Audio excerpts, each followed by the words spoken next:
I'm going to invite my panelists because I have a lot of knowledge of esports and gaming. At least I think I do, but definitely not enough. So I would like to welcome to the stage Mads from Denmark.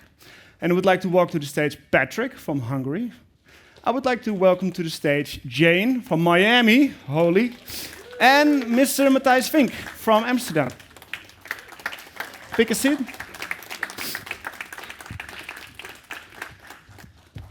So we are running the Grassroots Esports program from ISCA, and that is basically a program where we investigate from all of the countries how we can improve and develop the way of grassroots esports in whole of Europe.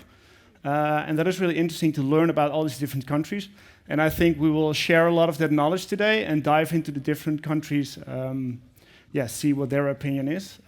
To do that, we have created 3 slides. Or 3 topics, I would say. So the first one is going to be the structure. So what is different about the structure between sports and esports? Then we will dive into social and health.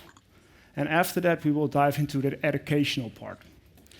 After each topic, we will take 20 minutes, 25 minutes each. Then there's room for questions. You can ask questions directly in the Move Congress app, and they will be popped up on the screen, and we will move our next to read the question and go from there. Okay? So now I would like to introduce to you our panelists, and I would like to start with one of my colleagues, because it's a funny story. The guy who is back in Madrid, he's played here as a professional handball player first for Barcelona, so the competitor, I would say, but now for Madrid, then years for Madrid. He was a professional handball player. And now he's back, and he's been all over town because he is enthusiastic about it. I would like to introduce you, Matthijs Vink. Hi. I introduce myself. I can't do it better than Sjaak. Thanks a lot. I'm Matthijs. I'm happy to be here, and thanks to the organization that we can talk about the new sport. And I've done this for now about 5-6 years. We are in this business, and as a former professional athlete, we know what it takes to get to a real sport, and we know the difficulties that esports and gaming has in the vision of the society. And we try to put the structure with our companies, with our initiatives, and we believe that it's going well because we are here and there are people listening to us. Hopefully some are on their mobile phones, but they can listen at the same time. But we are very grateful that we can share the knowledge we have all over Europe and the US, because it happens a lot with handball. It was the same. I played in the Netherlands. Nobody knew me. I signed for FC Barcelona when I was 19, and suddenly people on the street wanted photographs, wanted to be with me. And then I thought, what's the difference between how people see sports, and specifically handball in the Netherlands, and how they see it here in Spain? And it's about media, it's about knowledge, it's about opening up your mind that handball is a very nice sport, but it happens the same with esports and gaming. So hopefully today we can help you throughout different kind of visions about esports and gaming. Thanks a lot for attending. Good morning.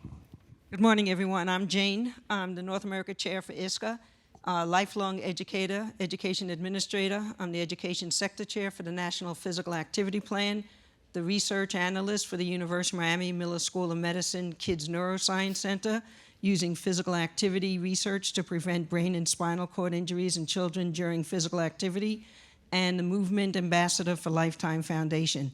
Really happy to be here to speak about esports, as we've seen it grow in the schools in the United States, where tons of scholarships are now available for students to go to college on esports. So thank you for being here. So hello. My name is Patrik. I'm from Hungary. I'm also like 32 years old, and I work as an esport event manager, and also I work as a commentator, and I've been in the Hungarian and the Central European esports since, I think it's 2010, and we have done quite a lot of esport tournaments back before it was cool, so to say.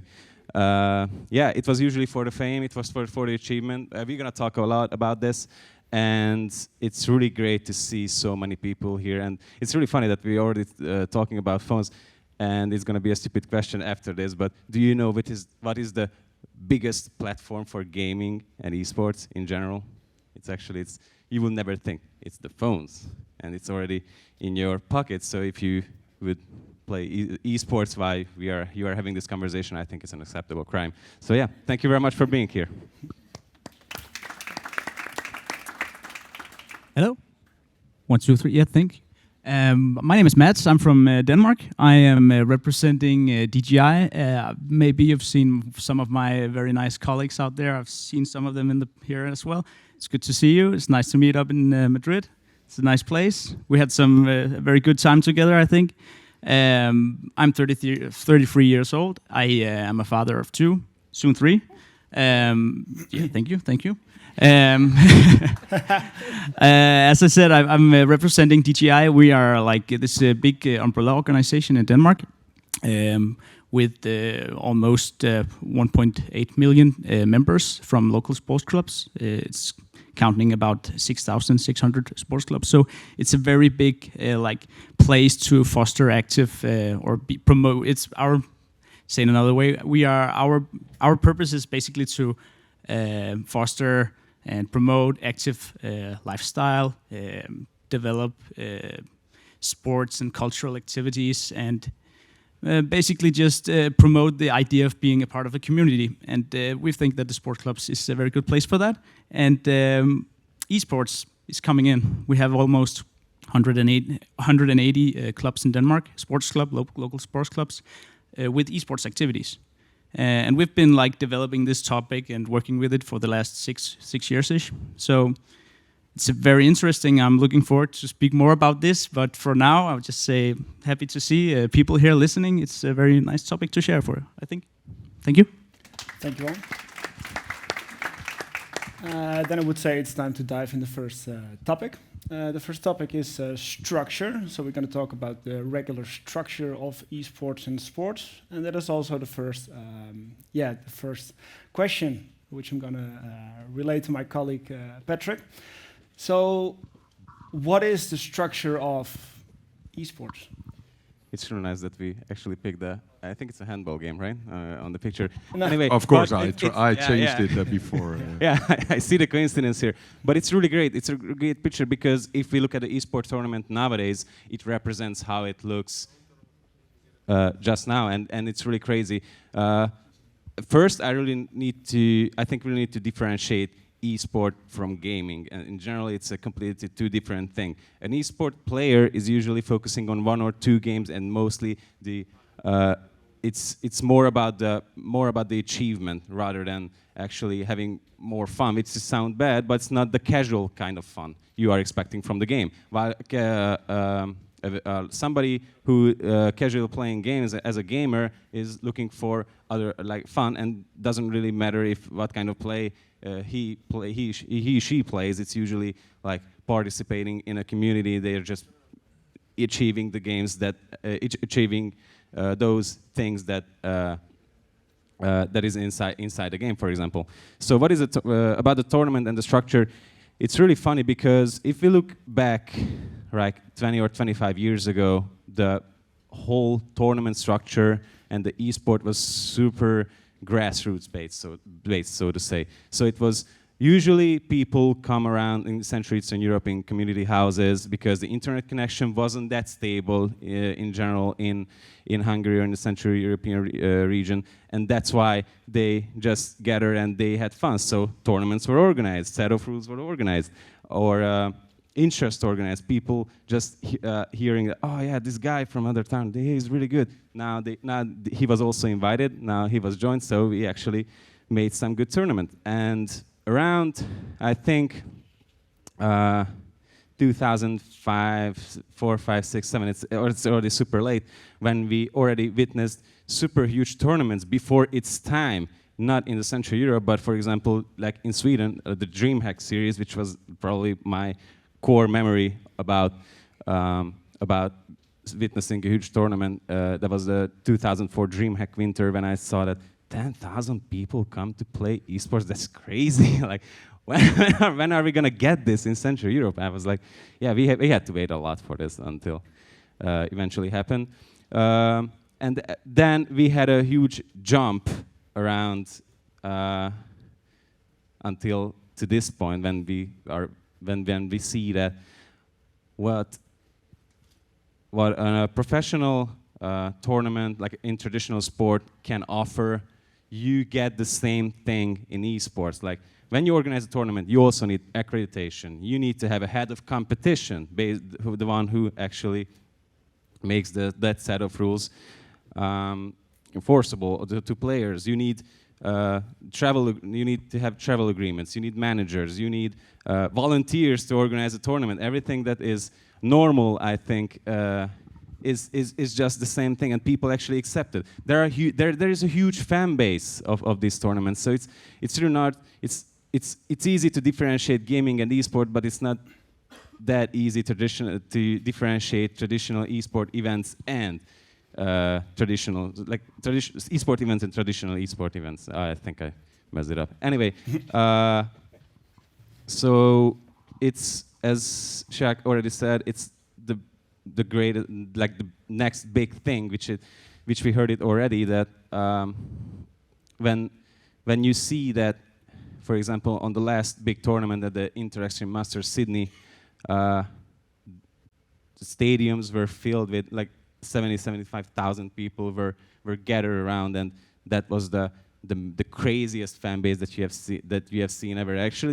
Actually, people in Sydney were waiting for another tournament, like a huge tournament structure to arrive, which happened not long ago, because they just love the game. They just, not only the game, but esports in general. So, I think.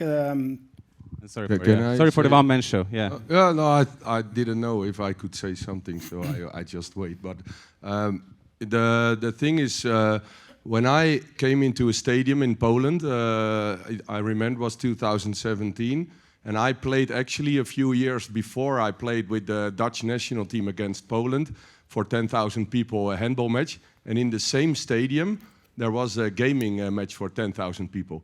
And the whole structure, as you said, was the same on professional level.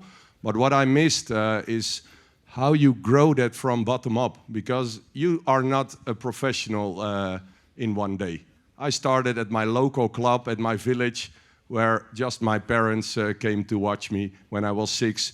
Then I was good, and I was 14. I moved to the best club in the Netherlands, where I had a place, a good trainer, good support. And then when I was 19, I could sign a professional contract in Spain.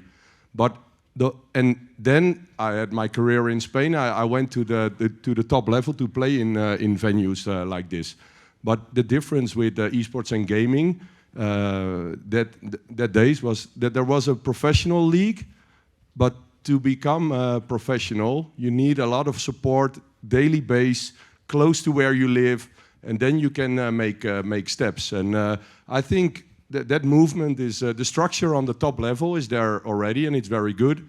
What I thought was very funny is that I got controlled a lot for doping. I don't know, because my Dutch background, I don't know why, but in gaming, you get 2 types of doping. It's digital doping, because you can accelerate your mouse, or you can do a new hard drive, and they have to check it. So there were 2 doping rooms, one for physical doping and one for digital doping. So I thought all this structure is exactly the same, but it's even more.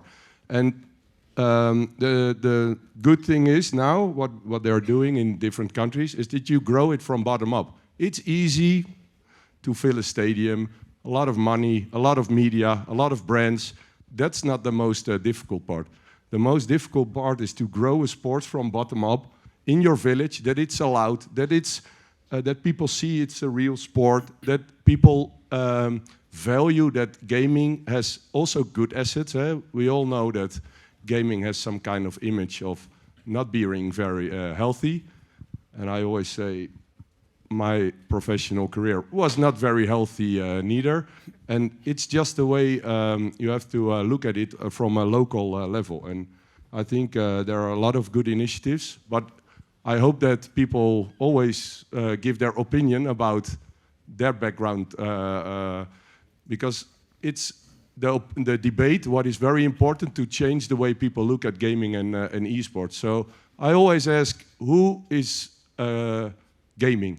on a monthly basis? Can you please stand up if you think of yourself that you game on a monthly basis? Please stand up. It's an honor that you're a gamer these days. So, okay, that's. Oh, please stay, because now it gets, I think, funny. Who has Candy Crush on their mobile phones? Please stand up. Yeah. Candy Crush. You know Candy Crush, no? Yeah. Who has mobile apps when they have spare time or they are on the couch and they play just with Wordfeud or Scrabble, I don't know, all these games? Please stand up. Yeah. So all these people that are sitting down never play games? Monopoly at home, board game? Okay, board games. Yeah, please stand up. Board games. Yeah, board games as well, card games. Dungeons and Dragons? No. Dungeon and whatever. Stairs and ladders. So you see the difference. It's everybody, almost everybody, plays games. It's just a different type of sport, a new type of sport, and you have to open up your mind. Thanks for standing up. It's the Move Congress anyway. Thanks a lot. So please, gaming is everywhere. But people look at it just what they want to look, what they want to see. So hopefully after today we change a little bit the vision. Not change, open the vision. Thanks. I think it's a really good point because I think if we look back, where there was this research study in Denmark back 3 years ago, I think, where they were like trying to, it was the Media Council in Denmark, trying to cover how many kids were playing, and they figured out that from age something to 15 years old kids, it was 92% of all kids were playing like frequently, and almost half of them did it every day. So that's a pretty huge amount of the kids in our society. Also, there are some very nice studies. I think I'm going to talk a bit later on when we have the social part. The rules of being social together also changed a lot the past 20 years or so. So there is just new things coming. The wording of esports as a sports or whatever, that's still like that's like this big, huge discussion, debate going on, and has been going on for a lot of years. What we think is very interesting about esports and gaming in general is that it opens up for possibilities to like create communities and create like this, especially in Denmark with like the democratic structure in the sports clubs. We think it's a very cool place to meet the needs of the kids playing because they are together playing at home. But we think it's nice to give them a place to be as well, so they can also enjoy like physically being together actually in clubs where they can enjoy their interests.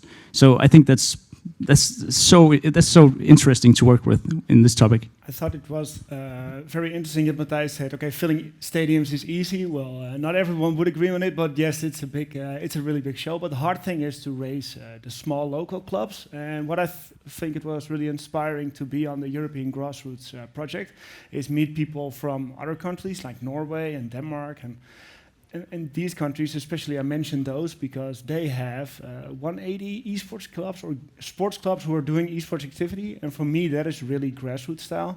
And if I look at the Netherlands, we are doing tons of initiatives, small and big, etc. But we don't have these. I posted it on LinkedIn, I think a couple of months ago, like, anyone, please help me. Do you know a sports club who has a gaming PC on there? Just a single one, you know. And I got some replies. Yeah, I know these guys who play FIFA sometimes, but that was it. So then again, I went back to Mads to say, hey, how does this work? And then I talked to Andre a lot in Norway, and it blew my mind. And I think that is really not that all of the sports guys has to do it, but it's a really inspiring way to see there are the grassroots players, and there is where it's all getting started. And what Matthijs also mentioned about the structure, I think. If I compare it to a regular sport like tennis, okay, my new girl would like to be a professional tennis player. I will bring her to a local tennis club, and she will get training and blah blah blah. Maybe she even can hit the ball and is good. Then she goes to a better local club, regional club, national club, international club. You know, and then she's playing ATP Tour versus the best players in the world. No. But the structure is pretty clear, and I know where it goes. But in esports, it's not the case. Patrik, you've been a professional player yourself. how was your journey to the big stage?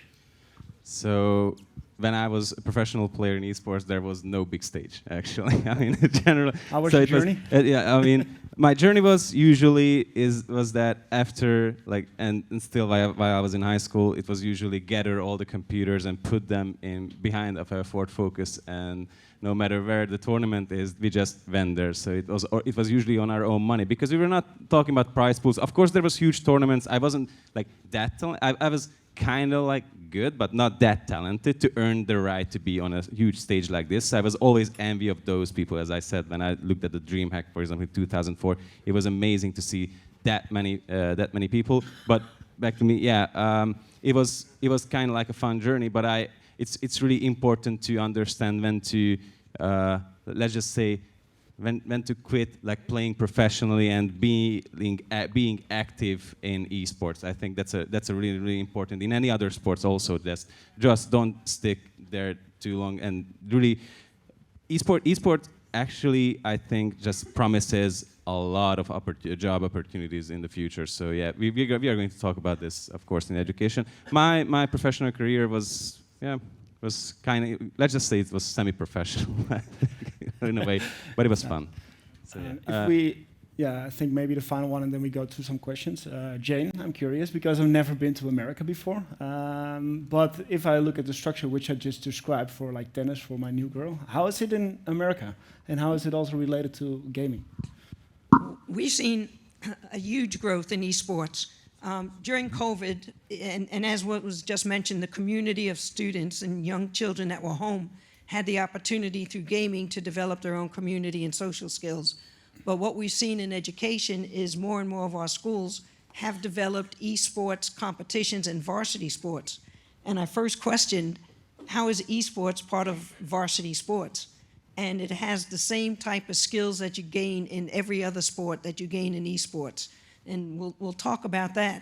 But we also saw such an increase in esports competitions that now the universities, over 100 universities, not only offer scholarships for esports competition, but they also have a future in careers, and they have majors in esports. So you can go to college on an esports major, which changes the whole competition of how you develop sporting events, and it's very similar to every other sporting event.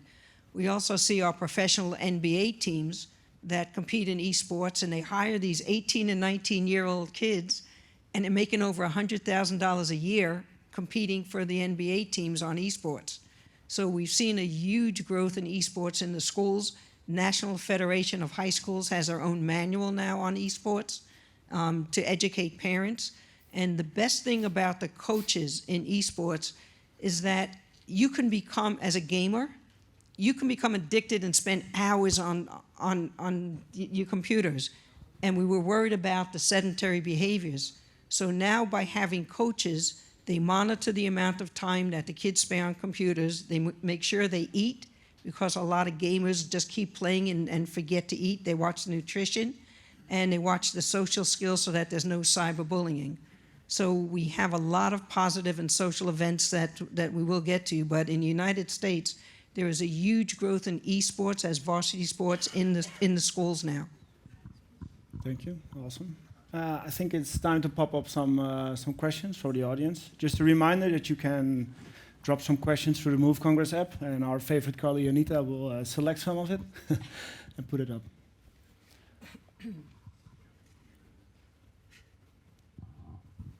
No, this is a good one. Oh yeah. Oh yeah. Should I read? I can read it out loud. Let's Yeah. go for it. What's the gender split with the esports players and esports fans? It feels like it's male dominated. Is that fair perception, Greg Dreyer? Actually, I don't know the numbers of this. I can just say that when we saw the clubs open up for esports in Denmark, we saw that obviously a lot of kids, the male kids, boys was attending, and not that many girls. I think right now in the clubs in Denmark, at least in esports, it is I think it's 10% girls, but I don't think that really shows the diversity in esports, because there's also like studies showing that like it's not that male dominated as you might think. It's just very different what you play. There are some games, especially when you're at a younger age. There are games that are more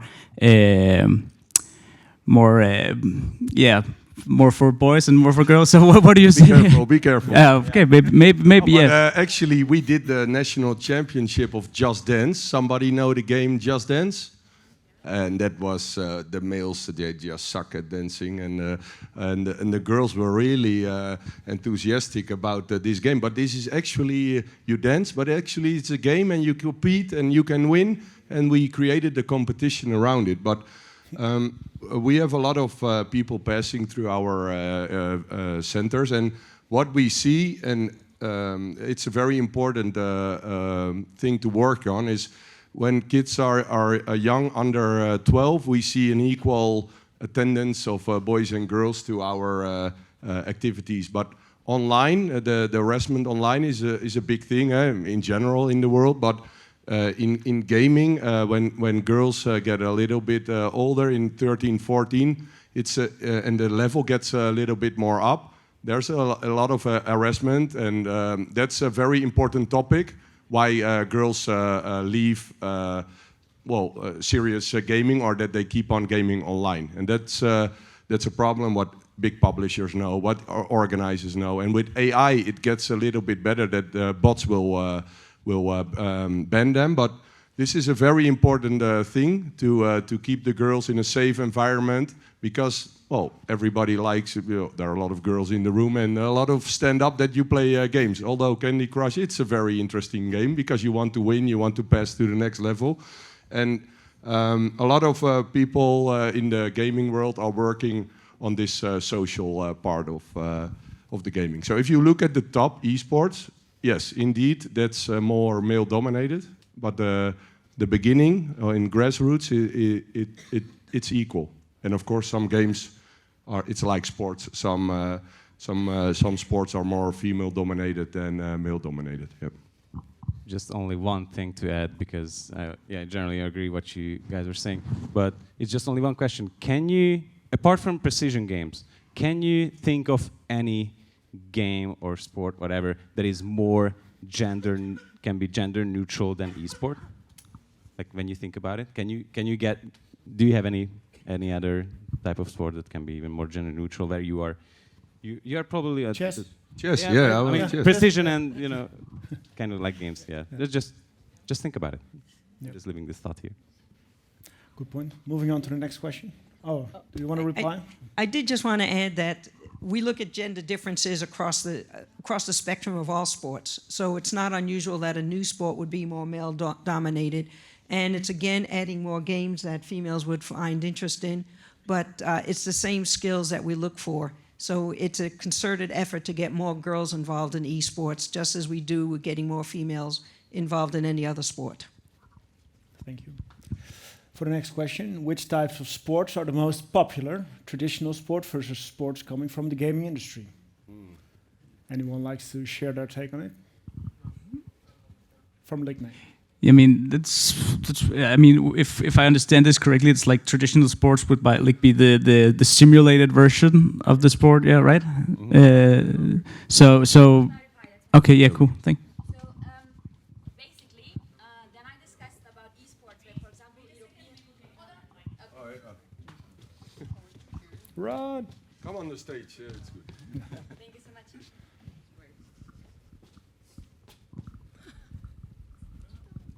It works. It's good. Yeah, all good. Thank you. So when I discussed the topic about esports with, for example, European Esports Federation, which is based in Portugal, or then I discussed the topic with the Swedish Esports Club, which is just became a part of European Swedish Sport Confederation, they understand esports a little bit differently. When I talk with colleagues with Sweden, they say, oh, when we talk about esports, we talk about, League of Legends or World of Warcraft or wherever. Then we talk about, with Portuguese, they say, no, it's a simulated version of football, handball, volleyball, or etc. This is what we talk about, esports. And I think that's the biggest debate which we have with the sport and grassroots sport about it. So it would be nice to hear your perception on that. And then you talk about esports. Do you talk about, these games coming, or handball, which you mentioned so many times. So it would be nice to hear your perception there. Thank you. My opinion about it is I think the esports version of traditional sports, the most thing would come to mind is Formula One sim racing, and I think that is the best example as well, because they used to train the new talent, because it's pretty expensive and dangerous to put all these new kids in cars. But the simulations got so good that all of the new talent is born from e-sim racing. And the teams use it very wisely to select their new drivers. I think that's also why there are so many young drivers in the Formula One course. But with all traditional sport, it just I think they hit a lot of eyeballs and a lot of perspective and a lot of interest, because it's super easy to follow. Like if we play a game of EA Sports FC now, you would know what is happening because we just play a game of football. If I drive a sim racing circuit, which I'm not that good of, but you would know that I have to beat the time of Mr. Leclerc or something like that. So it makes sense. I think it's also a big debate to talk about the new games, the Valorant, League of Legends, etc., and CSGO 2, and the next game which is coming up, and the next game which is coming up, because that life cycle is really fast. But it is something to account upon, because there are millions of players playing those games. But yeah, this is a good question, because it's different from all games. I don't understand really why this should be a debate, why we are asked to give an opinion about what is a sport or not. Because everything you can compete on and you have structure, it's fine. And gaming is the tool. It's a type of sport which is digital. But you also have what is now called so-called techno sports. We added up some augmented reality sports. So you're a real person in a digital game. Maybe a little bit, I don't have slides or a video, because maybe you should check out Hado, H-A-D-O. It's a Japanese AR augmented reality sports, and it's dodgeball, and there's a complete league. And it's also esports, and they call it techno sports because it's not exactly gaming, because it's like a mixed type. But then you can also debate if chess is a sport or cricket or whatever. But it's just a type of sport, and you compete it, you need to be good at it, and to become a professional in any sport or in any game, you need to train a lot, and you need to develop all skills, not just your hand or eye moving. It's also be physical, be fit, and I think it's a little bit waste of time to debate about what's a sport or not, because it's just accepting that everything what you can compete on and you can use as a tool to get more social, to get more healthy. And gaming is the same. It connects young people. It has a social skill. It has you develop certain type of characteristics. That's for me the most important. And of course, it's easy to see FIFA. We always check the group, and if they are very traditional, we choose the first games to show, not League of Legends, because people come with an opinion already about fighting, about killing, about whatever is bad about gaming. It's not necessary because it doesn't work. Then we start with Formula One, we start with FIFA, and they see, it looks like a real sport. And so we can show people that it's a part of a sport. So yeah, it's more that kind of way I think we should look at it. Yeah, I also agree that it doesn't really matter. Like, it doesn't really have any value added to the conversation, because if we are still talking about if esports is sport, then we are stopped talking about how the social effect on sports, or how it can like get along with traditional sports. Because we also see that Gran Turismo 7, for example, has become an Olympic sport, and actually it's also a really great thing. It was impossible. Like, Word Cyber Games back then was kind of like created because there was no any other, that it didn't came as a thought that esport can be at the Olympic Games. Now it's happening, and of course there will be more games later on in the future. So I think we should focus more on that, because it's partly, I mean, if it's esports sport, partly true, of course, because it doesn't like the same as handball, for example, but also like physical and mental fitness are both really important to be performed well. Because, for example, from my personal opinion, as you can see, I gained some weight, meaning that I'm feeling right now kind of uncomfortable in my chair, meaning if I would practice in front of my computer, that would mean that I would feel bad for like sitting straight. That means that you physically have to be fit and to also to get along with that training routine that you need to perform well as an esport player. Thank you. I hope the answer is the question is answered somewhat accordingly. I would like to dive into the next topic, which is social and health. And the first thing I would like to say, esports athletes are not physical active. And I would like to give the word to Jayne. Thank you. I love that question, because one of the things that I was asked when esports first entered the schools is, how can that be a varsity sport? And the response was, well, when you get excited playing, it elevates your heart rate to the capability as if you're going out and running a mile. And you can see the excitement, you can see the elevation. Research is out on whether it actually has enough VO2 max to cause the physiological changes. But psychologically, and the reason we keep it in the schools, and pardon my old style, I'm having problems with my phone, so I just made a list rather than using my phone. We look at it as an extracurricular activity that has the same type of benefits of all sports. The soft skills of leadership, teamwork, players of 3 to 5 on teams, communication, we heard, confidence, building a community, and coping with setbacks. And that's an important lesson for any athlete to learn. But with the cognitive skills, and the reason it's gained so much attention in education and at the university level, is the spatial awareness, decision-making and planning, strategic thinking, improved attention and visual acuity, hand-eye coordination, enhanced socialization, and for many kids, the sense of a community. Kids that may not fit in other social circles find a sense of community through participation in esports. And for these reasons, the schools have adopted esports as a very strong varsity sport, because it's easy to turn any computer lab into an esports playing station. So that's why we look at it so positively. And with the coaching component, knowing that it does increase sedentary behavior, they also add VR and AR to their activity, so they get up and move around more, rather than as an author writing textbooks, I can sit in front of the computer for 8 hours a day, do a treadmill for 1 hour, but that 8 hours a day counteracts the 1 hour on the treadmill. So we use what we know in education to promote esports in the schools. Are there any people in the building who think it's not healthy, esports and gaming? I like it. It's good because I'm not a gamer. I'm a professional handball player, very active. So for me, if the question about sports, I think handball is the only sport anyway in the world. So, but are there people thinking that it's very unhealthy, esports and gaming? And it's good. I would like to understand or to know why. So I don't know. Somebody can bring the mic. ¿Puedes dar el micrófono a los chicos? Y da igual quién. Okay.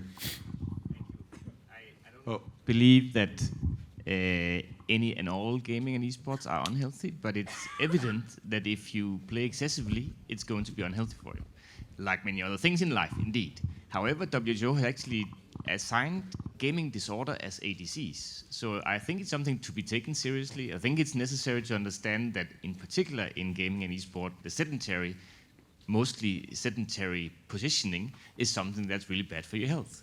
And I think it's a general concern that is not really being addressed quite sufficiently at the moment, my opinion. Thank you. Yeah, very good. I think one of the major... please keep raising your hand, we will get there. I think what is very important, part of the, well, not problem, I don't think, challenges, is that the owner of the sport are commercial companies. That's a very different structure as the traditional sports, that it's more, within it has to be healthy. It has to be in a good structure, and there should be steps to be made, because there's a lot of opportunities to create more healthiness in this area, because there are a lot of challenges. But one of the problems is that it's commercial driven, the sport, in a lot of games, and there should be some kind of steps to create a more healthy and physical environment. That's indeed true. You see what the commercial companies do now is that through gaming they try to learn different things, like developing programmers. Fortnite created Minecraft, created developing courses. So we learn kids how to develop new skills. It's not the physical healthy side as we think about it, but there already it started. So they knew that ICT needs a lot of people, and young gamers have a lot of capabilities throughout gaming, learning to develop programmatic skills. And the next step should be how they can activate the children. That if you game for 1 hour, it's difficult, because when you're in a game, that for the next game you have to move, or you have to be active. That's a very important step that has to be made. Yeah. Hi. Thank you. Really interesting conversation, and I think actually when you said in answer to the previous question, does it matter around traditional sports being reflected, the simulated version versus new games? I think this, from my understanding, this is where it does matter a bit, because I believe there's some evidence from University of Birmingham in the UK that kids' virtual worlds can reflect their real worlds. So kids who are into basketball are more likely to play e-basketball. And so there's a crossover. It's like a Venn diagram. There's some kids who would just play the e-version, some kids would just play the real version, and a group of kids in the middle. So if we're looking at health benefits, I think this might be the irrelevant conversation, because in the UK there was a test case that went through the courts to define the sport, and it was to do with public funding. And the courts came up with 3 categories, which is not groundbreaking, around it needs to be codified, it needs to be rules, so tick for e-sport. It needs to be skill preparedness. I thought, what Jayne was saying, absolutely spot on. Let's acknowledge those soft skills, the manipulation skills, etc. And it has to be physical preparedness. And even though I accept that you probably perform better if you're fitter, well, that applies to any walk of life. If you're a doctor, if you're a computer engineer, you'll probably be sharper. But the physical preparedness is not directly related to the outcome of the game, from my understanding. So I think it does matter what, or I'm really open to being convinced that. So all the chess players left England now to sign in another country where chess is seen as a sport. No, it's never been a sport in England. It's not a sport, and that was the funding, because they wanted a group called Brain Sports wanted to get public funding, claiming they were sports. Of course. And it was rejected. So it might have been a political decision, but I think most people in the room would agree that in real sport, there is physical preparedness is an essential element of training for the athlete. And I'm guessing, and again, I'm really open to being persuaded otherwise, but I could be not a word I like, but I could be an unfit, successful e-sporter. No. I couldn't win tournaments without physical preparedness. No. They train more than me. Physical fitness, on the top level, and that's the big problem. The top level. Yeah. But at the grassroots that we're saying, as a 12-year-old kid, I couldn't. But there's a very important role for the top level gamers, that they understand that they have to act like professional athletes. They are so young. I got, when I was 19 at Barcelona, I first started with media training. I first started with helping kids in hospitals, with giving classes to kids about drug abuse in schools. They send us as players to the schools because, well, they knew us, they listened to us. They don't listen to politics, scientifics. They listen to people who are a role model, and this has to be a part of the structure that gamers on top level, where the young kids look up to out of their homes, that they say to become good, you need to exercise for 2-3 hours a day. This is what I did to get to the top, and then it starts work. So there need to be a lot of structure to come back to your question about the professional gamers. They also need to understand and need to be helped that it's a total way of being fit, and then translate that message to the grassroots player, that it's not just gaming 10 hours a day, because then you won't make it. You have to be a complete athlete. And sorry that I played with the best player in the world. Nobody knew, but he smoked in halftime because he had so much talent and he had everything, but he was addicted to smoking. And what is the opinion? I don't drink, I don't smoke, because I needed to be everything perfectly placed. But talent also exists. And he smoked in halftime. And he was in a campaign about anti-smoking, because as a role model, he had an opinion for the kids that, of course, smoking is not good to become the best. So it's all everything is about transmitting a message, how you want to change the young society. And with gaming, we can get to the young society. So very important to transmit messages politically with professional gamers to this young society. Yeah. Yeah. Okay. So I think the one interesting thing you said was like, would basketball players, for example, tend to play the E version of whatever game of basketball in this case, like soccer players might want to play might be the next FIFA game, EA football, whatever, but that's really not what we're seeing with the grassroots in Denmark, and especially I think that there definitely is needing more like research in this thing. I think it's really cool to see these sports-like games pop up, but the reality is also that kids are playing like 3 or 4 different games like during the week. So you can't really box it in that there's like this one thing that they will do. We see it with the Olympic program where esports is also coming in as some kind of activity. And if you see like the titles of the games, it doesn't really reflect what the majority of the kids are playing today. In Denmark, for example, we see the football kids is also the Fortnite kids. And most of the kids would have played Minecraft during the younger ages. They don't, because they do dance. They don't necessarily be super interested in Just Dance, but it can be fun. They might have tried it. So I think there's like a need to differentiate, or at least there's need for more research on the field, I guess. So, but it's a really great.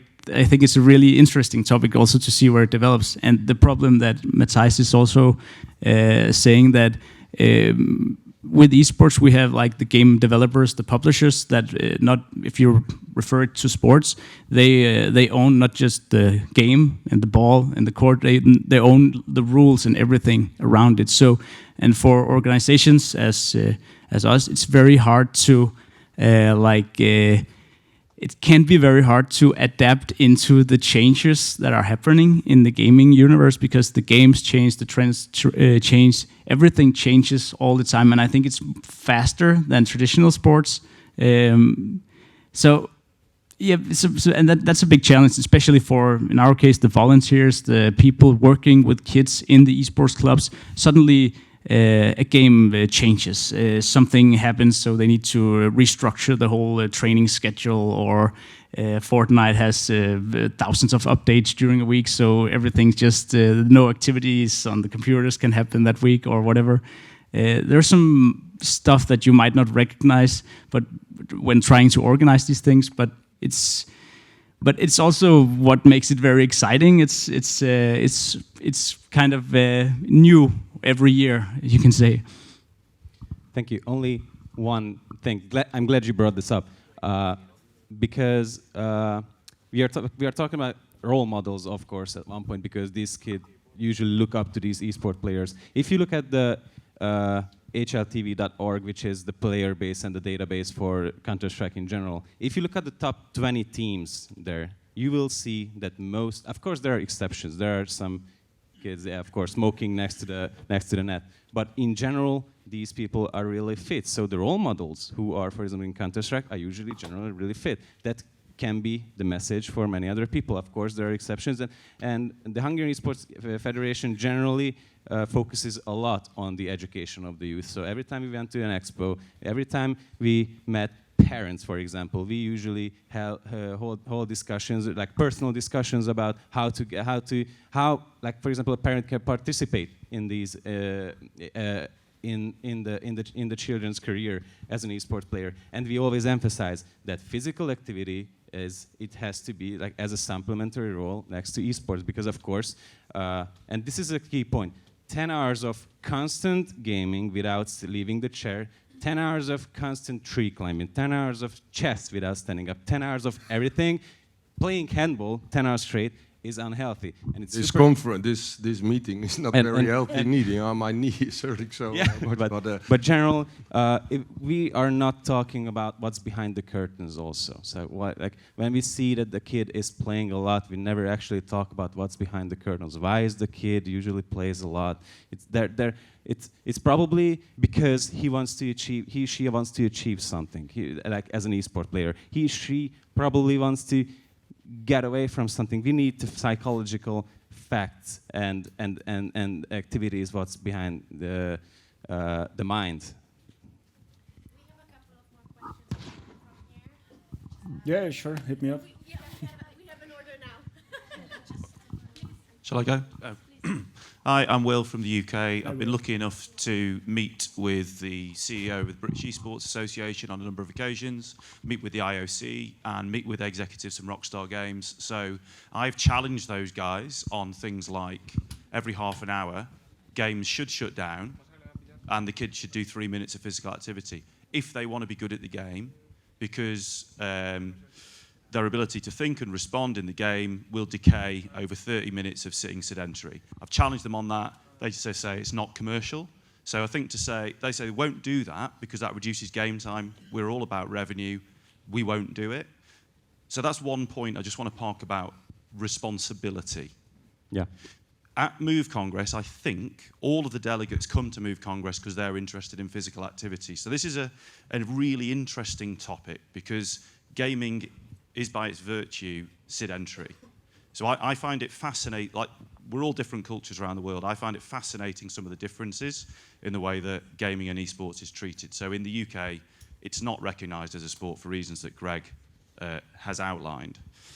But at the Youth Sport Trust, we survey tens of thousands of kids every single year on their attitudes.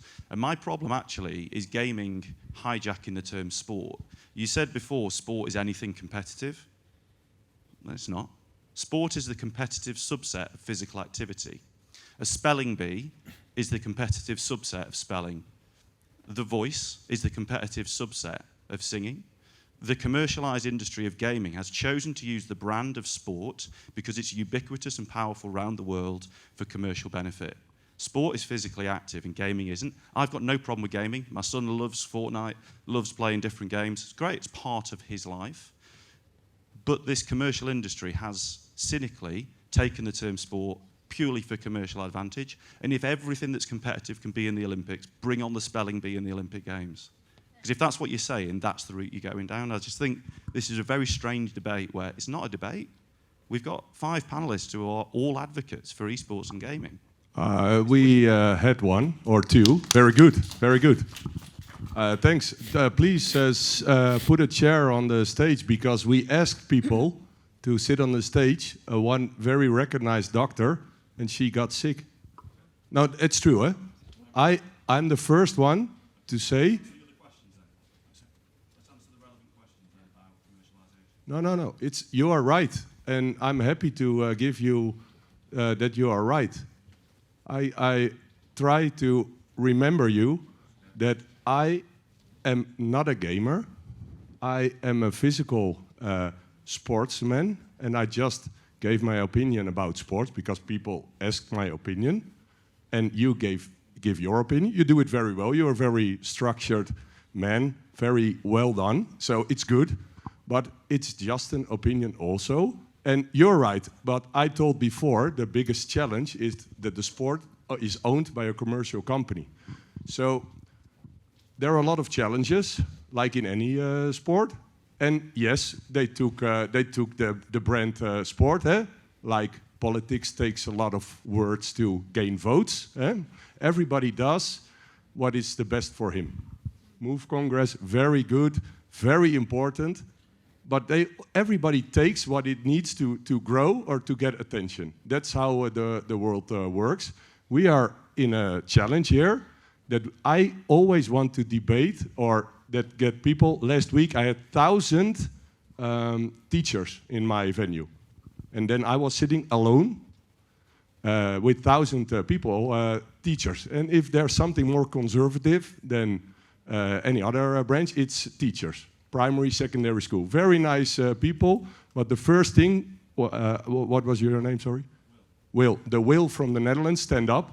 I was starting my conversation. They just did a dance in Fortnite. I got them moving with the dance of Fortnite, or just to have fun. And he said,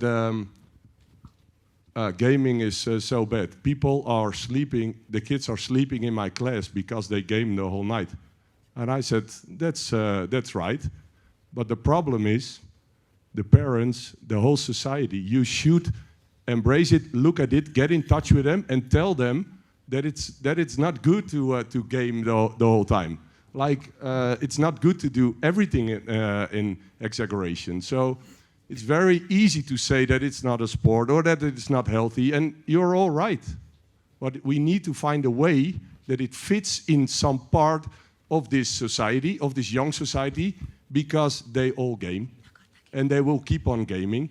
And if we fight against it, that it's not, they won't listen, the kids. We think that gaming is a tool to get to the kids and to try to make them aware of being healthy, to try to make them aware of being a student, to try to make them aware of the opportunities. It's just a tool, but it's a very important tool now, and it's there anyway. So we can sit here and say, and I'm the first one to say you're right, but and then politics say it's no sport, and then what? They will stop gaming? It will be over? It's just a big opportunity for anybody in any sector to embrace it and to see what can you do it. But to be honest, that it's not good. It's okay. And I believe that there will be a very important opportunity for techno sports. I just mentioned it, and it's a bit bad because I can't show images. Hado, yeah. And I believe that the current way of esports and gaming, it's too far away from the traditional sport world. So real esports will be Hado, will be e-racing. Exist, but competitive gaming is competitive gaming. So we surveyed 10,000 kids in our country, and we've done it every 5 years. There is an obesity crisis in every single Western nation. Sorry, for recording purposes, you cannot speak from the room, otherwise we don't get the audio. I really love the debate going on, but just stick to the microphones, and then you always have a chance to pick up on these conversations afterwards as well. It's super fascinating. Let's keep it going, and let's use the microphones. Thank you. So we at Youth Sport Trust, we work with government to influence and try to address the obesity crisis, working with loads of partners across the country. 10,000 young people surveyed. 19% of young people who answered that survey in 2015 said they thought esports was a physical activity. In a country where less than half of young people are physically active, for nearly a fifth of young people to think a sedentary activity is physically active demonstrates a need for an industry to take greater social responsibility. That, for me, is where things like the brand and the use of the word sport is damaging.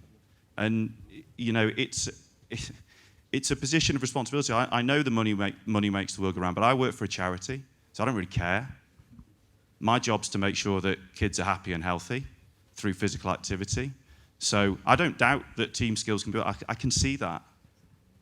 But we're about physical activity, and this is a sedentary activity, and this is using the brand of physical activity, and we have evidence to say that that confuses kids, and we have evidence that over half of the UK population's kids aren't physically active enough. That's a problem. That's a problem. Well, thank you so much, because we address that globally. The physical inactivity as the epidemic of kids not getting the minimum of 60 minutes of moderate to vigorous physical activity a day. But if we use the difference between gaming and esports, and we use exagaming and active gaming and getting the kids back in physical education daily, huge advocate for that, then we see that being physically fit executes and innovates the executive function of the brain, which enhances the esport participation. So if you take a holistic approach to being physically fit, performing at your highest level in esports as opposed to sedentary behavior gaming for 5 hours a day, then you can see the connection between sport, physical activity, and high performance level in esports due to the executive function of the brain based on physical fitness. And I just wanted to add that component. Thank you. Can I just comment? It's because I think usually when I'm in rooms where we speak about this stuff, the arguments about like professional esports and what it takes to be a professional athlete is always like it can be this. It's also what it's very often what is used as a how to understand how esports is it takes some effort to be good and stuff, but that's really not where I have my interest in esports and gaming in total. And there is this small sentence at the bottom saying gaming is social. I think we're missing the part with like the social and the mental health thing. I get what you say about like the physical activity. I think, like you also said, Jayne, there's like this huge problem about obesity and people being inactive in general. But we also see that esports can have like a positive impact on like especially kids with special needs. It can be kids with diagnosis, or we see kids attend to our sports clubs that we did never see before. Kids that wouldn't attend to soccer training or get in the swimming hall, or and we see also new types of volunteers actually come to the clubs because of the esports and gaming activities. So I think there's also some very bright sides of the story that we need to mention, and especially I think on the social and mental part, there is like huge benefits for us to gain in terms of working with esports as a powerful tool, but also. I like the word you use, Will, with we need to show some responsibility. The game developers and the publishers need to show responsibility. We don't really see that happen that much, I think, but therefore I think it's a very, very I think you can change them, Will. I know how you give your opinion. I can imagine how a conversation goes with a publisher. I can tell you, I talk with Nintendo on weekly basis, and we have got Mario children's parties, and half hour of a 2-hour children's party Mario Kart is running around in our venue. So it's an opportunity to change, and publishers, of course they are commercial, you're right, of course it's very difficult, but you have to create a total activity around it, and then there are possibilities. But to discuss about that it's not good what they do, or you have to find a solution. It's a very big opportunity to find a solution to change. Yes. And on every point of view, you are right. But for me, it's that 80% of the young population games. It's a big opportunity to change on any subject, on IT, on physical movement, and that's what we hope and what we are standing for, also as Grassroots. We don't want more gamers, there are enough. Yeah. I wanted to move on to the next question. No, before we move on, sorry, but I'm waiting for this opportunity really long time, and I think it's important, sorry, it's not because of my opinion, but because it's a fact. And I would like to add another dimension to this debate, and since from those questions, to this opinion, and this dimension is time. Last year was officially, we can say, last year was the 15th anniversary of officially the e-sport. 15. The sport, the traditional sport is 100. Yet yesterday I heard an opinion from the attendee, one of the attendees that there are a lot of unhappy children who involved in sports. So now the second one is because of the time. You can see our panelists, they are in the 13s and 14s. We are in our 13s and 20s. And we started to work on how we can manage the affections, the depression, the mental health, the physical health care, and everything as related to gaming. Let's not talk about e-sport, related to gaming. It was because we went through a lot of this by our own experiences. Nobody taught us, nobody made a literature. We write this literature, we write the rules now for the next generation. And I think the biggest mistake was when someone 15 years before said, oh, let's call this e-sport. Yes, I totally agree. It was not a good name, but we have to work with this because this is our heritage, we can say. So these 2 or 3 generations who grown up from the gaming and esports started to work on these questions, which is, I think we are working very quick. From educational part, we are working very quick because if, and I'm really sorry and with all respect, if yesterday there was a question why the children are unhappy during the traditional sport, I think we are very good if we can make a Mario Kart physical activity and they are very happy and they can learn anything which they're needed through to be a healthy adult. Sorry and thank you. Yeah. Thank you, Adina. We are coming to the last topic of this debate. So I would like to address the educational part of gaming and esports for the next step. And then the first statement what we drafted is that gaming develops the 21st century skills. Yeah. So I think actually Jayne was already going through some set of skills that can be like developed through doing different kind of gaming activities. So I won't really go through them again. There are some nice things about literacy skills that you can get through gaming. Like I mentioned before, that I think still there is a lot of research to be done in how it is good. I kind of compare it with life skills that you develop through traditional sports, things you can use in your everyday life. You learn to communicate with the team. Maybe you've been a team captain or on a grassroots level, or you have you can manage your schedule better because you did it in a sports club or whatever. That's things you take with you the rest of your life. It's cool. And the for 21st century skills is basically more job based. It's things that companies are looking for in the next generation of jobs. And I can see for myself because I actually like you, Sjaak. I've been very interested in tennis. I played tennis a lot of years, but when I didn't play tennis or work with my friends, I was gaming a lot with my friends because the internet was out. There's some of the first games. It was so funny to sit home talking with your friends. Some of my friends moved, but we could still be social together, just digitally. And I think it's pretty much how you work today. Basically, the way of managing a platform, it's speaking to each other. I think there are so many similarities, but I think still there's research to be done in terms of how you can develop skills through gaming in the best way. So I'm looking forward to that. I don't think I'm really going to say more about 21st century skills for now. I think it's a very nice topic. I think for you that might not be so familiar with it, it's pretty cool. It's pretty nice reading. There's some nice research studies on it.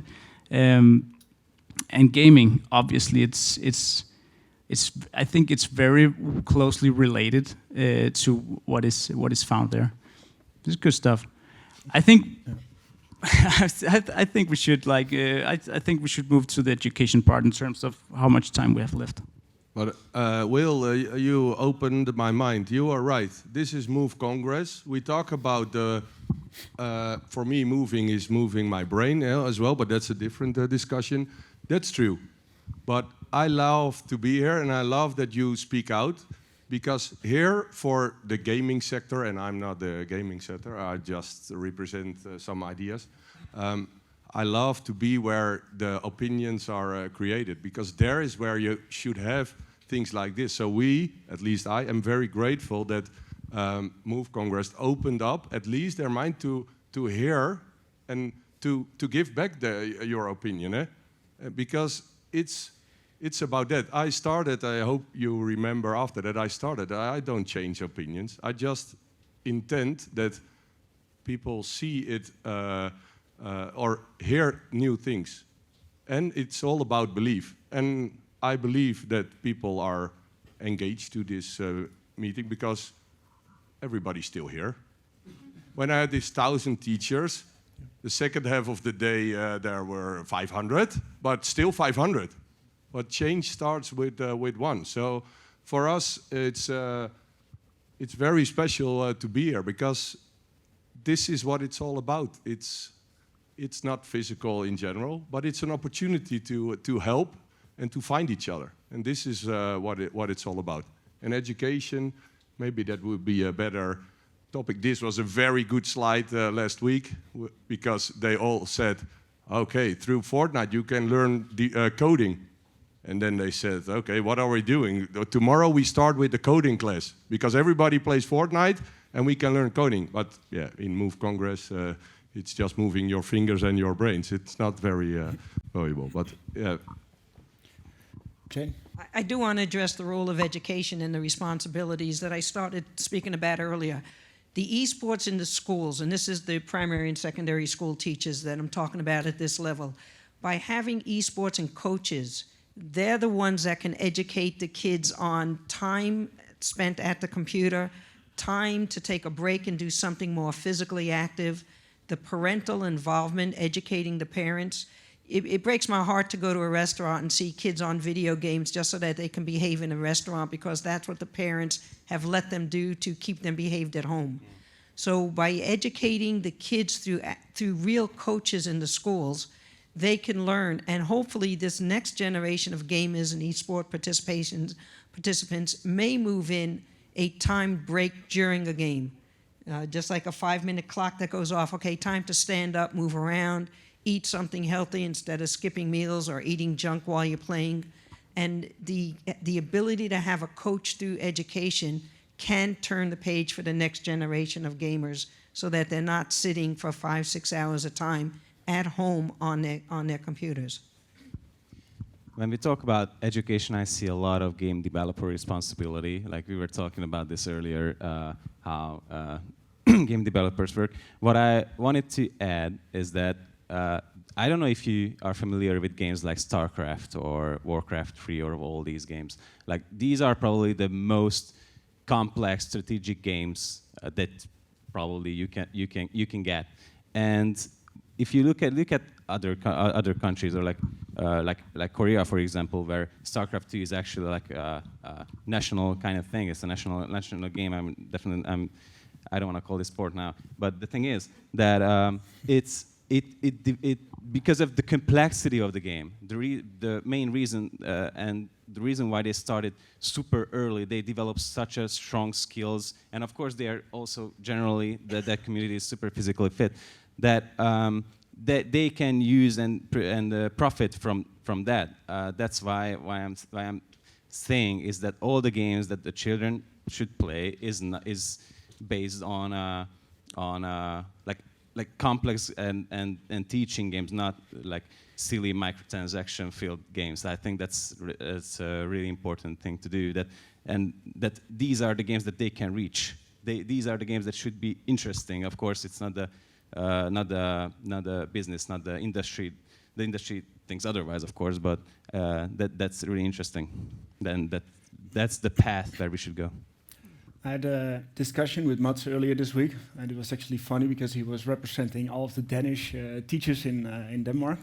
But he said, in Minecraft, you have the full curriculum of the primary school and the secondary school. You can learn everything in that game, but none of the teachers in whole of Denmark are using it because, how does Minecraft even work? Yeah, the problem is actually in Denmark the country is split up in municipalities. So every municipality has this free way of connecting with the Minecraft education tools, which is like this great curriculum with like everything you need to learn. But through Minecraft, it's pretty cool.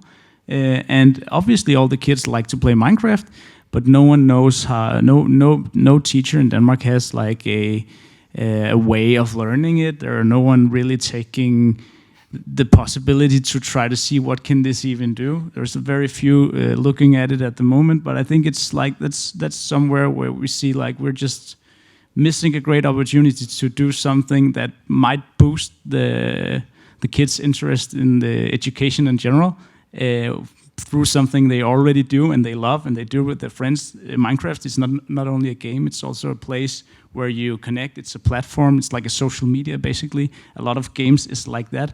So looking at games and esports just as an activity, I think that's wrong. It's also so much more. It's also like I think the platform way of thinking about games in general is a pretty nice way. I think actually a guy from Will from the US did a big study on that, where he looked at the games and the developers and looked at, I mean, for 20 years ago, it was like this CD you put in the machine and you played with yourself on the screen, and then the CD, you took it out and then you stopped playing. Suddenly you could play with your friends if you connect it to another computer. Today it's like this free platforms where you can play, you can connect, you can speak, you can see your friends. There's so much happening, and that's only like 20 years. So there are so many opportunities along that way where I think the society and especially the schools, the sports club, and everything can do something good with these tools. I just think we miss them sometimes. Yeah. And maybe to get back on Adina's point as well, that it's still a young industry, it still takes time. I think all of the different topics, like programming for the first time, but also the developer like Ubisoft, they created all of this history world, and they have a special program. It's called educational part. So you can dive into the world of Assassin's Creed Mirage, for example, or whatever. They did the full Greek history, the Egyptians history, and you can walk around there and play like a scene what actually happened in history. But then the hard thing is again to make the teachers understand or make it available for them so the kids can experience history themselves. But maybe it just needs more time. Yeah, to talk about Minecraft, a project we recently finished in the Netherlands was. I had a debate. I have a lot of debates. I don't know, but I had a debate with climate activists. Also, a very nice group of people who are very keen on giving their opinion, and it's very good. And they said, the computer industry is also damaging the climate change. And then I said, I think we can use gaming to change the opinion of kids or to learn them what is happening in the world. And we made a project with the biggest museum in the Netherlands. And during the day, they built the city of the future in Minecraft. They got workshops, sold out straight away. 4 workshops a day, 50 kids, so 200 kids a day. They built the city of the future. In the end of the day, there were scientists and climate activists, improvers, better said. And we talked about at night, showing the new Minecraft world about how the city of the future should be. And they had everyday challenges. And we just let the sea level rise in their new built city. And then the buildings they built, they were broke. And then we said, this is what could happen. And then the kids were like, they built something themselves. We let the sea level rise in the game. And then suddenly they were like, this is what it's all about. And this is the difference, how we take the opportunity of gaming to help industries like, the movement industry, the climate industry. It doesn't matter. It matters how you look at it, and if you want to see opportunities, you can create some nice things. And I don't sell gaming. I sell new visions and open up mind through gaming, and then we can hopefully improve together.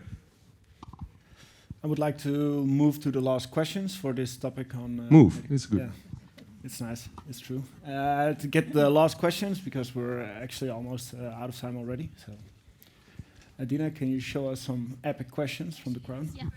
Oh, we have it. Awesome, Yeah, welcome. great. I think it's building on what you were talking about, like gaming as a tool, and I think it touches on some of the different comments, and I think maybe to move things forward, I think the thing that I'm not hearing exactly, and it would be great to maybe get examples from Denmark, from the USA, is so the success of a program that uses sport for different social outcomes is dependent on good project design, intentional use of whether that's coaches, safe spaces, curricular methodology. So I'm not quite hearing if there are specific programs with specific formula ingredients that go in that have proven benefits and outcomes, because I think that would be helpful, right? Because we're all here and we're all practitioners and using sport for social change, social good, and so I think, yeah, maybe just like more specific, if there's specific programs that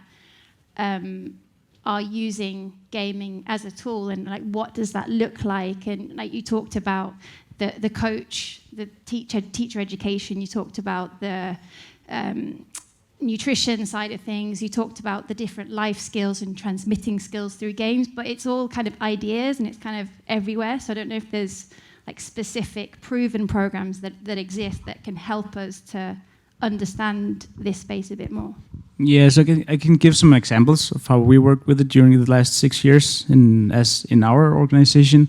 So there were like, I'd say 3 big topics that were important for us to like integrate to our sports clubs when they were interested in starting up. The thing in Denmark is that it's all community based. It's volunteer leaders leading the clubs. So basically, I could meet up with my friends, one of my friends tomorrow. Say, hey, I know your kid playing games. Is there anywhere he can go?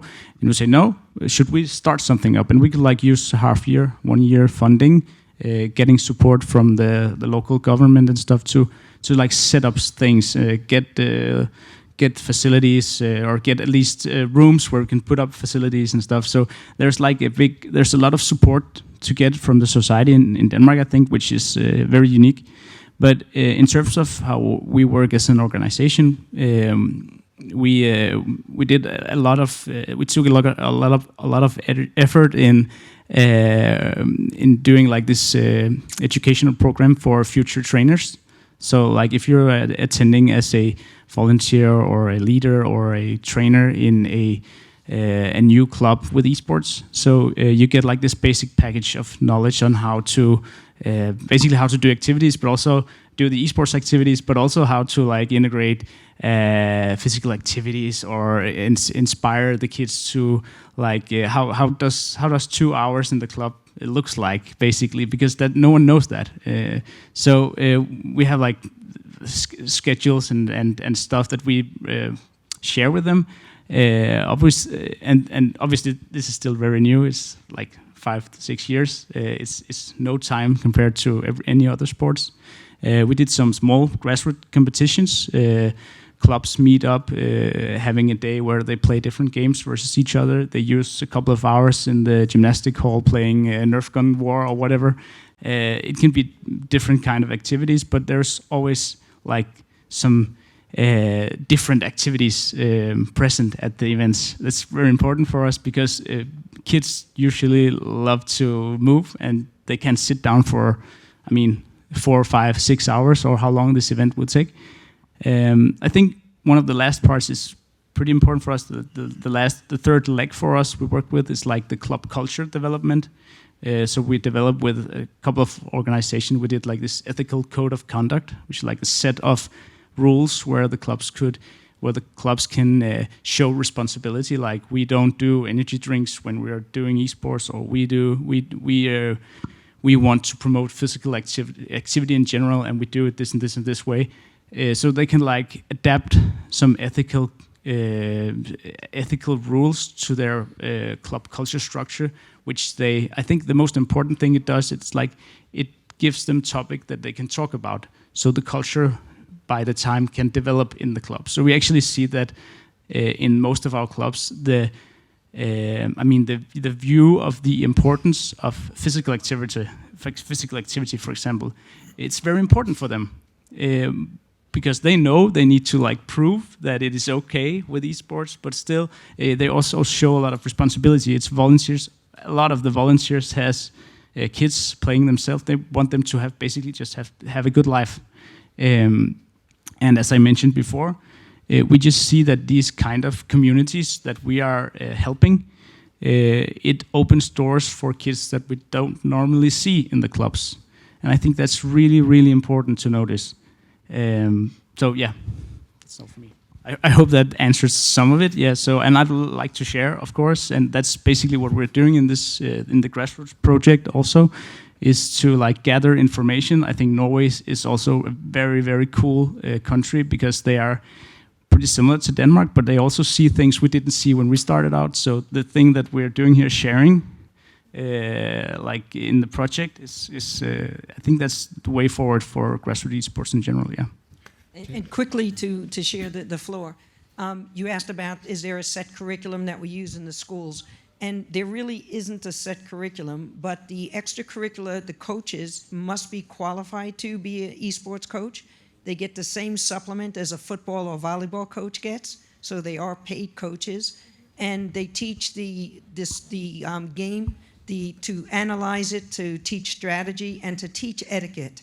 So aside from life skills lessons, they also teach how to properly be online with others, and the importance of how to compete in a very professional manner. So yeah, sorry there's no set curriculum, but they are qualified coaches that we do hire. I think this is last question, quick, maybe, and then we can shut it down. I'm afraid it would not be quick, but we spoke before a bit about how to protect girls in the sector, so I just wanted to maybe add a gender lens to the conversation and how that was, maybe how are you implementing such measure to protect the girls, and talking about education, is there also an education part to educate the players, e-gamers, esports athletes to not do like such behaviors? We hold an annual meetup. It's a national seminar, so to say. So we also done one in the program, but we have done it like 4 or 5 times, like each year. And there's a entire session about gender and gaming and esports and how we can improve, how can you contribute, and what are the effects that you meet during these like when you're playing online or like even offline in some cases. Also at the National Gaming Expo, is actually currently happening right now in Hungary. There are like 17 or 18 stages in 2 months. We're visiting all the major cities in Hungary, and then it's also like a physical thing, how the way we spread gaming and esports culture in Hungary. And of course, yeah, it's usually on the schedule, and we are trying our best to make just to highlight the issues that you can meet. May I just the last thought, just really the last one, because of the examples and the studies and everything else. So we are working, I think, in Europe we are working exactly 8 to 10 years, I think, when we started, because of our ages and the generation and our heritage. And we started to make really great researches. We started to make studies, pilot projects, and et cetera, and we started to publish those. And I'm personally very happy to be a congress like this, because it seems it's really far away from gaming and esports, and it's not. It's really not. And if I can just close my one-man show, sure, one-woman show. Close it up, wrap it up. Sorry, just because gaming and esports is really different. And I think it's maybe easier to understand the parts of each, the gaming and the esports also. Esports may be the media, the PR tool, the competitive something process to make easier to use the gaming as a tool for education, for social impact, for mental health, educating the kids, and actually in every other ages. So we don't talking about just kids. So if I can say, I think esports with the 20,000 visitors per matches, I think it's a good PR solution to make visible our gaming tools, like how we can educate the parents and the kids, and how we can make a health next generation. So esports is a PR activity, and gaming is a tool for everything or anything what you have to use. Thank you. I would like to thank the panelists, and I would like to thank you all. I think we're done. Let's wrap it up.